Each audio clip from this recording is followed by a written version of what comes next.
looking for a deer. One night Pa said he would go to his deer lick in the woods and watch for a deer. A deer lick was a place where the deer came to get salt. Pa had made it by sprinkling salt over the ground. It was in an open place in the woods, with trees nearby for Pa to sit in. After supper, Pa took his gun and went into the woods. That night, Laura and Mary had to go to sleep without any stories or music. In the morning, there was no deer hanging from the tree. Laura and Mary did not know what to think. Pa had never before gone out to get a deer and come home without one.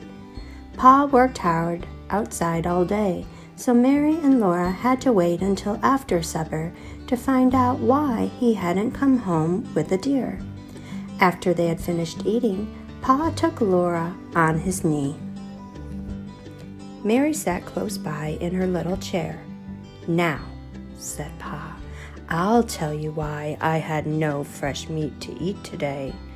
I went out to the deer lick. I climbed up into a big oak tree. I was near enough to shoot any animal that came to it, and my gun was loaded. I was a little tired from chopping wood all day yesterday, and I must have fallen asleep when I opened my eyes. The big round moon was just rising. I could see it between the bare branches of the trees, and right against it I saw a deer standing. His head was up and he was listening. His great branching horn stood out above his head. He was dark against the moon. It was a perfect shot, but he was so beautiful. He looked so strong and free and wild that I couldn't kill him. I sat there and looked at him until he bounded away into the dark woods. Then I remembered that Ma and my little girls were waiting for me to bring home some good, fresh venison. I made up my mind that next time I would shoot. After a while, a big bear came lumbering out into the open. He was so fat from feasting on berries and roots and grubs all summer that he was nearly as two bears. His head swayed from side to side as he went on all fours across the clear space in the moonlight until he came to a rotten log. He smelled it and listened. Then he pawed it apart and sniffed among the broken pieces, eating up the fat, white grubs. Then he stood on his hind legs, perfectly still, looking all around him. He seemed to be suspicious, and something was wrong. He was trying to see or smell what it was. He was a perfect mark to shoot at. But I was so much interested in watching him, and the woods were so peaceful in the moonlight that I forgot all about my gun.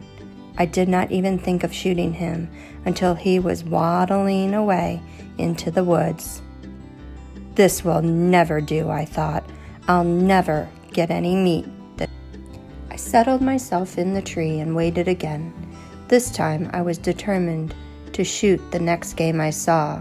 The moon had risen higher and the moonlight was bright in the little open space. All around it the shadows were dark among the trees.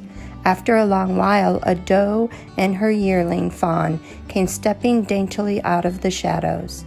They were not afraid at all. They walked over to the place where I had sprinkled the salt, and they both licked up a little of it. Then they raised their heads and looked at each other. The fawn stepped over and stood beside the doe. They stood there together, looking at the woods and the moonlight. Their large eyes were shining and soft. I just sat there looking at them until they walked away among the shadows. Then I climbed down out of the tree and came home. That was the end of the story. Pa looked at Laura and Mary. "I'm glad you didn't shoot them," Laura said. Mary agreed.